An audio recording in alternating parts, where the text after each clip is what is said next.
I've always found something comforting about neighborhood bars. The way they hum with quiet energy, full of familiar faces and the low murmur of conversations blending with clinking glasses and old jukebox tunes. They're little islands of normalcy where the world feels manageable. And for me, these places have been a refuge during tough times. There's a rhythm to them that's soothing, like a heartbeat you can lean on.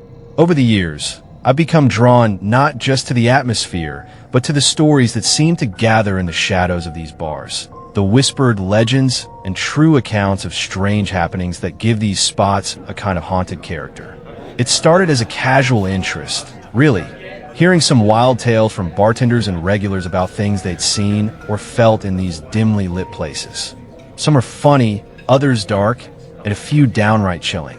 I became fascinated with the idea that bars, often places of laughter and camaraderie, could hold some deeper, unsettling secrets beneath their polished wood and neon signs. So, I decided to collect some of these stories, real ones, not just urban myths, for myself and a few people I trust. It's strange how these tales all have this uncanny mix of the mundane and the eerie, like the ordinary world suddenly slipping and revealing something unexplainable. One of the first bars I really got to know was a small, tucked-away dive on the edge of town. Nothing fancy, just an old place with cracked leather booths and a stained bar top that looked like it had been there since the 70s. The regulars were mostly locals who came for a cheap drink and a place to unwind after long days. The bartenders there had seen it all. Fights, heartbreaks, celebrations, and late-night confessions that never made it outside those four walls. It was in this bar that I heard the first story that truly unsettled me. The story was about a man named Eddie, a fixture at the bar for years. Eddie was the kind of guy everyone knew, but no one really knew all that well. He was quiet, always sitting at the far end of the bar nursing a single beer, never really joining in on the loud conversations. He had this air of mystery, like he was carrying some heavy weight nobody else could see. The bartenders said he was a regular who never missed a night, and over time, he became part of the bar's fabric. People would exchange nods or brief hellos, but Eddie mostly kept to himself, his eyes fixed somewhere beyond the crowd. One evening, Eddie just disappeared. No warning, no goodbye. One night, he was there, and the next he was gone. The bartenders and regulars noticed immediately. His usual seat was empty, his beer untouched. At first, they thought maybe he was sick or had some emergency, but days passed, and there was no sign of him anywhere. No one had heard from him, and strangely, none of his friends or family seemed to know where he had gone either. It was like he vanished into thin air. The nights that followed felt different. The bar's usual comfort shifted, replaced by a heavier, colder energy. Regular patrons started noticing odd things. Faint noises that didn't fit the bar's usual soundtrack. Shadows moving just out of the corner of their eyes. The feeling of being watched when no one was around. Some swore they saw a dark figure lingering near Eddie's old seat. A silhouette that disappeared when anyone looked directly at it. The bartenders tried to shrug it off, but you could tell something had changed, that the bar was no longer quite the safe space it had been. One night, the bartender who'd worked there the longest pulled me aside. He told me something that sent a shiver down my spine.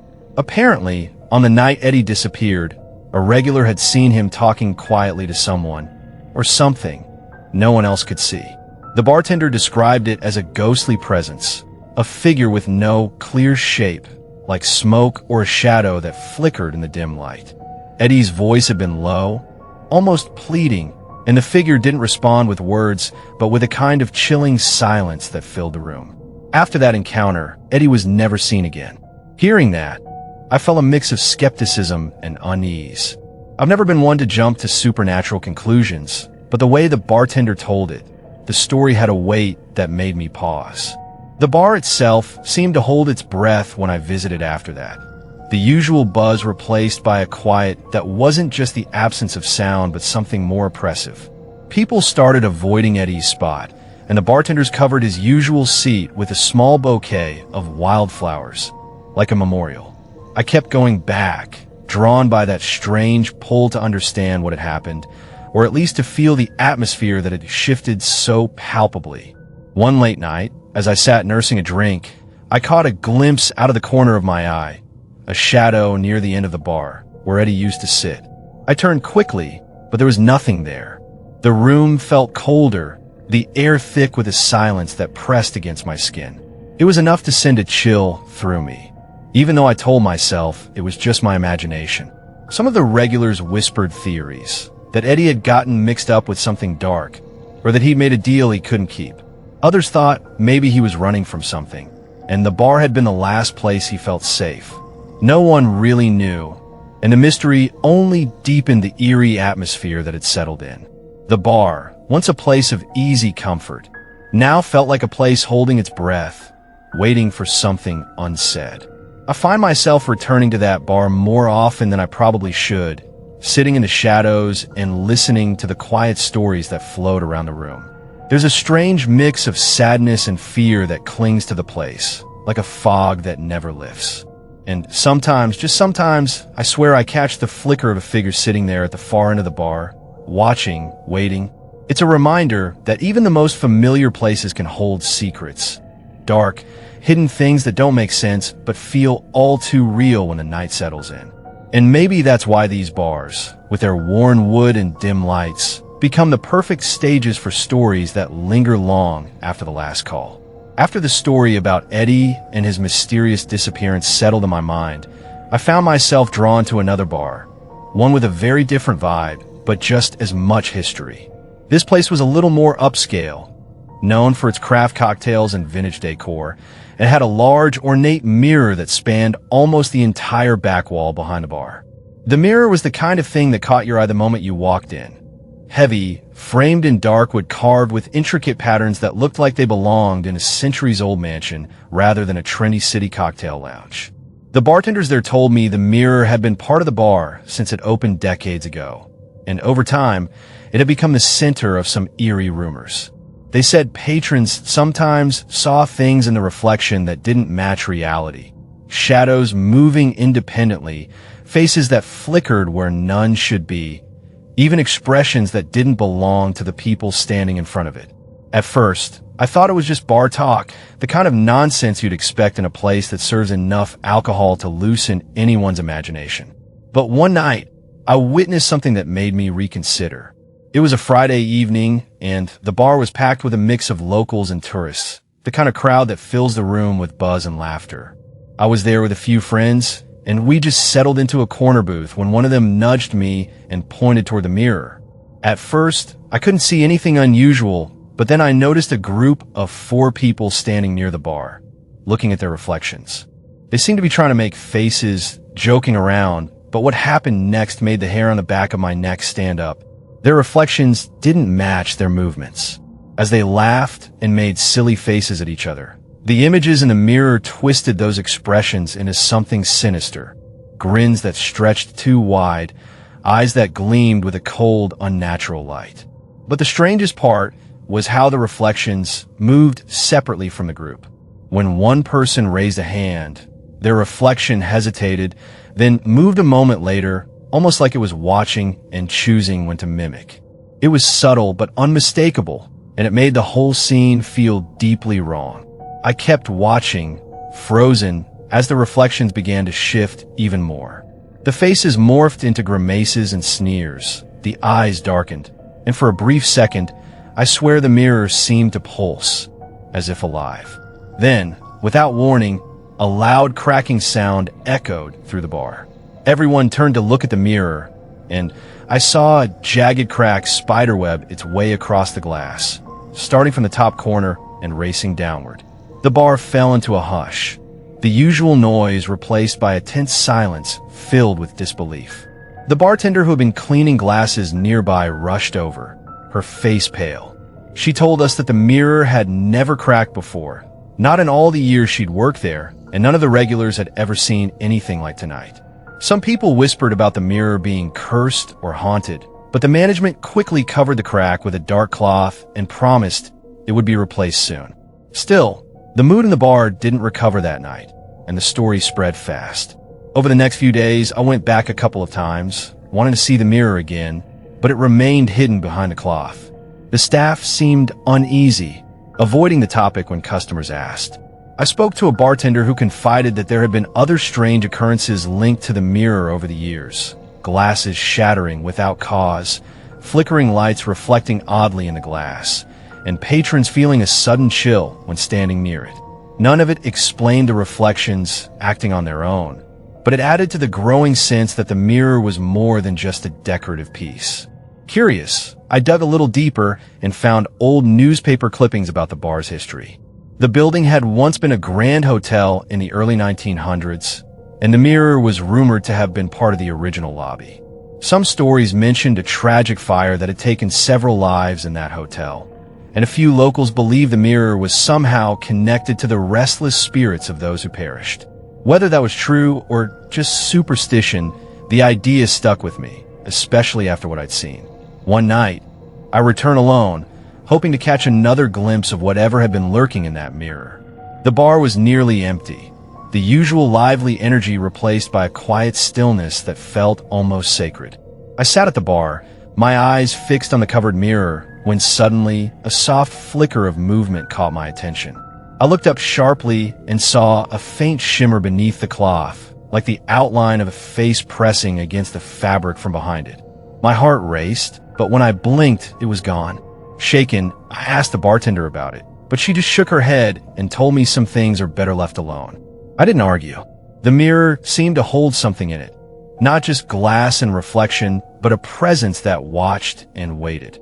Each visit afterward left me with the same uneasy feeling, as if the mirror was alive in some way, a gateway or a trap for whatever haunted the bar. It's strange how a simple object like a mirror, something meant to show you your own image, can become so unsettling when it stops behaving the way it should. The way those reflections twisted and moved independently that night left a mark on me. I found myself glancing at other mirrors in bars and restaurants, half expecting them to change or flicker with something unnatural. It's a feeling I can't shake, the sense that beneath the surface of the everyday, there are things watching us, waiting for the right moment to slip through. That bar's mirror became another piece of the puzzle in my growing collection of true stories from the world of neighborhood bars. Places that, no matter how familiar or friendly, could hold secrets darker than anyone expects. And while I still visit that bar from time to time, I never look at the mirror for too long. Some reflections, I've learned, are better left unseen. After the unsettling experience with the haunted mirror, I thought I'd seen enough eerie moments to last a while. But there was one more story, one that came from a friend of a friend, that stuck with me long after the others. This wasn't about a vanished patron or a cursed object. It was about something far more personal and invisible, the feeling of being watched, followed, and touched when no one was around.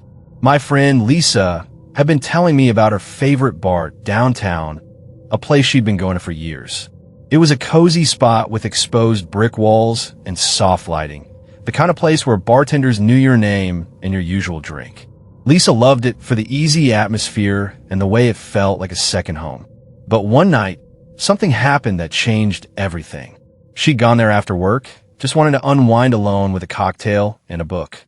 The bar wasn't crowded, just a few regulars scattered around, and the music was low and jazzy. Lisa settled into her usual seat at the far end of the bar, the one with the best view of the room, but also a little tucked away.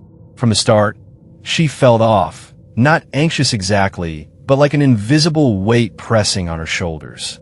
She told me later it was like the air around her had thickened, and every small noise seemed amplified. At first, she tried to ignore it, focusing on her book and sipping her drink. But then the sensation started, a barely there brush against her arm, a cold finger trailing along her neck.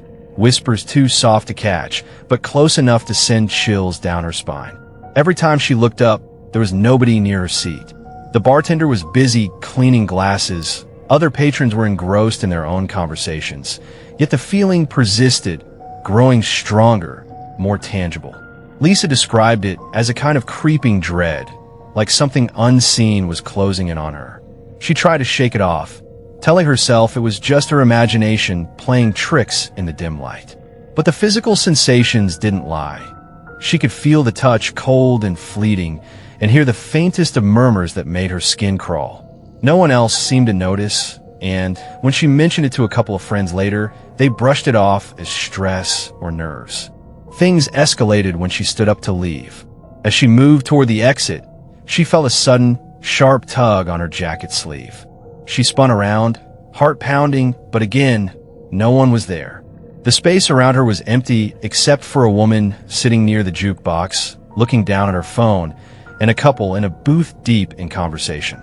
Lisa's hands trembled as she grabbed her purse and hurried out, feeling like eyes were burning into her back the whole way. The next day, Lisa told me she couldn't stop thinking about what had happened. The bar, which had always been her safe place, now felt oppressive and haunted by something unseen. She started researching the history of the building and learned that years before, there had been a tragic event. A man had died there under mysterious circumstances, alone and unnoticed, right in that very bar. The story said he'd been dealing with some deep personal demons and was found too late, sparking rumors that his restless spirit still lingered. Hearing that, it all clicked into place for Lisa. The feeling of being watched, the touches, the whispers, it wasn't her imagination. She believed she'd been encountering that restless presence, a ghost tethered to the bar, unable to move on. It was a chilling realization that made her avoid the place for a long time. I met Lisa a few weeks later, and she seemed changed, quieter, more cautious. She told me that even after avoiding the bar, the sensation followed her in subtle ways. Sometimes she'd feel eyes on her in crowded places, or hear faint whispers when she was alone. It was as if whatever had attached itself to her that night hadn't let go.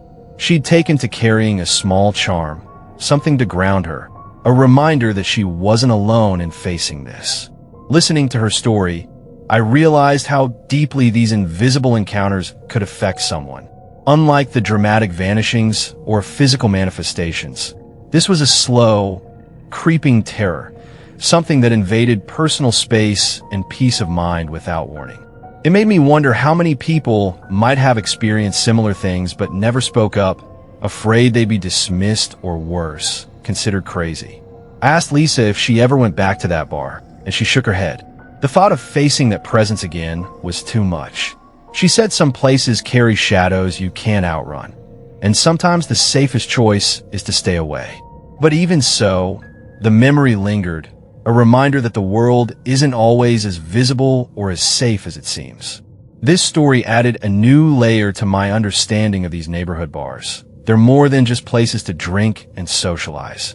They're spaces where the past and present collide, where unseen forces can brush against us in the quiet moments between orders and laughter. And sometimes, those forces don't just watch from the shadows. They reach out, touch, and refuse to let go. After hearing Lisa's story about the unseen presence in her favorite bar, I thought I had a pretty good sense of the kinds of eerie experiences that could unfold in these neighborhood joints. But then a story came to me from someone I met through a mutual friend, a tale that unsettled me in a different way. It wasn't just about strange sensations or objects behaving oddly. It was about a very real, very tangible sense of danger that seemed to spring from nowhere, yet had roots buried deep in the bar's history. This story came from Mark, a guy in his late 30s who worked security at a popular local bar downtown. It was a place that drew a diverse crowd: college students, night shift workers, artists, and regulars who came for the cheap drinks and loud music.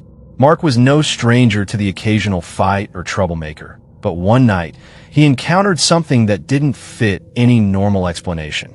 It was late on a Saturday, and the bar was packed. Mark was stationed near the back entrance, keeping an eye on the crowd and making sure no one caused problems. Suddenly, he noticed a man sitting alone at the bar, looking intensely around the room as if trying to find someone. The guy looked tense, his eyes darting nervously despite the noise and bustle. What caught Mark's attention was how the man seemed to be watching a specific area, the corner booth near the stage, even though no one else appeared to notice anything unusual. As the night went on, the man's behavior grew more agitated. He kept glancing over his shoulder, shifting in his seat like he was being followed. Mark approached him cautiously, asking if he needed help or was feeling okay. The man's response was strange. He whispered something about knowing the bar's secrets, about something that had happened years ago, something nobody else wanted to talk about. Mark tried to press for details, but the man's eyes went wide with fear, and he abruptly stood up, saying he had to leave. As he turned to walk out, Mark saw him pause, glance back toward the booth again, and then bolt for the door. Mark followed quickly, but the man disappeared into the night before he could catch up. Later, Mark learned from other staff that the booth the man had been fixated on was the site of a tragic incident decades earlier. A young woman, a regular at the bar, had been attacked there one night and never recovered. The story was hushed among the older patrons and staff, a dark secret that everyone seemed to avoid mentioning. The man's behavior suddenly made sense. He felt something, a presence or memory tied to that spot, something that unsettled him deeply. Then, a few nights later, Mark had his own experience. During a slow moment, he was cleaning glasses behind the bar when he heard a faint whisper, almost like a breath in his ear. He turned, but no one was there. The air felt cold, heavy, and he got the unmistakable feeling of being watched. The hairs on the back of his neck stood up as he looked toward the corner booth. For a fleeting moment, he thought he saw a shadowy figure sitting there, but when he blinked, it was gone. From that night on, Mark said he was on edge whenever he worked late shifts. He could feel the bar's atmosphere shift, like the old tragedy had left a stain, a restless energy that clung to that corner, to the bar itself. He told me about other staff who had quit, unable to shake the feeling of being watched or followed when the crowd thinned out. What stuck with me most was how tangible Mark's fear was. This wasn't a vague unease or a fleeting chill. It was a presence that seemed to press against the very walls, a weight that affected people physically and mentally. The bar, a place meant for laughter and escape, held a dark memory that refused to fade, manifesting in whispers, shadows, and a sense of foreboding. Mark confessed that after several weeks of these experiences, he stopped working the late shifts altogether. The bar had become a place he dreaded, a place where the past bled into the present in ways no one could explain. And yet, he admitted, there was a strange pull too, a curiosity about the unseen forces at play and a desire to understand the story behind the shadows. It made me think about how places accumulate history, not just in the events themselves, but in the way those events leave echoes, impressions that linger in the air and the minds of those who come after. Bars, with their mix of joy and sorrow, celebration and heartbreak, seem especially prone to holding onto these echoes. Sometimes, those echoes take form in the shadows we glimpse, the whispers we hear, or the unshakable feeling that we're not alone. Mark's story added another layer to the strange tapestry of bar experiences I'd been collecting.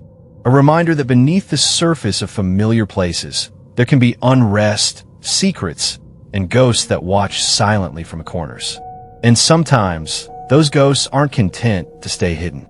They reach out, manifesting in ways that blur the line between the living and the dead, between memory and reality. The idea that a tragic event could leave such a tangible mark on a place, a mark that people could feel, see, and hear, lingered with me long after our conversation ended. It made me wonder how many other bars carry similar stories. How many nights are haunted not just by the past, but by its restless spirits, waiting for someone to notice. Sometimes when I passed that bar on a quiet night, I slowed down and looked toward that corner booth, half expecting to see a shadow sitting there or to catch a whisper on the breeze. The bar still hums with life, full of laughter and music, but beneath it all is a quiet tension, a secret held close, waiting for its story to be told again. All these stories, from Eddie's disappearance to the haunted mirror, from Lisa's unseen touches to Mark's shadowed corner, have stayed with me in a way I didn't expect. Bars are supposed to be places of escape, where laughter drowns out the noise of the world and strangers become friends over shared drinks. But beneath that surface, there's another side, a darker, quieter side where time seems to fold in on itself, and past pain lingers like smoke in the air. I find myself looking at bars differently now. The worn wood, the flickering neon signs, the clink of glasses, They all carry more weight than I ever realized. These places aren't just backdrops for stories. They're living vessels of memory, holding on to the echoes of people who came before, some of whom never quite left. The ordinary hum of conversation and music can mask something far more unsettling if you know where to look or listen. Visiting these bars after hearing these stories feels different. There's a cautious respect I carry now, a sense that I'm walking into a space that's both familiar and strange. I catch myself glancing at corners more often, watching reflections in mirrors with a little more suspicion. Sometimes I swear I feel a presence just out of sight, a shadow that vanishes when I turn my head, or a whisper that fades before I can catch the words. I think that's what makes these stories so compelling and chilling. They remind me that horror isn't always about monsters or ghosts in the traditional sense. Sometimes it's about the unseen, the barely perceptible shifts in reality that make you question what you know. It's about places that carry their own histories like scars, and about the people who become part of those histories, whether they want to or not. And yet, despite all the unease, there's a strange comfort in these bars. Maybe it's the shared humanity, the way everyone, living or otherwise, leaves a mark. Or maybe it's the way these spaces bring people together, even if those people sometimes come with shadows in their wake. There's something deeply human about facing the unknown in a place where you're surrounded by others, even if the others aren't always visible. I'm still drawn to these stories and the bars where they unfold. I keep asking friends and strangers alike if they've experienced anything strange, if they've ever felt watched or heard whispers when no one was around. Some laugh it off, others get quiet and glance around nervously. Occasionally, someone shares a story that chills me to the bone. A ghostly encounter, a vanished patron, a haunted object. Each tale adds a new thread to this tapestry of hidden bar horrors. So here I am, weaving together these true stories, sharing them with anyone who will listen. Maybe it's a way to make sense of the strange and unsettling parts of these places. Or maybe it's just a reminder that beneath the neon glow and the music, bars hold more than drinks and conversations. They hold secrets, memories, and sometimes restless spirits. If you've ever experienced something strange in a bar, a flicker in the corner of your eye, a whisper with no source, or a feeling that you're not alone, I'd love to hear about it. These places are full of stories waiting to be told, and sometimes sharing them is the only way to keep the darkness at bay. Because in the end, it's not just about the ghosts or the shadows. It's about the connections we make, the histories we inherit, and the mysteries we live with every night we step through.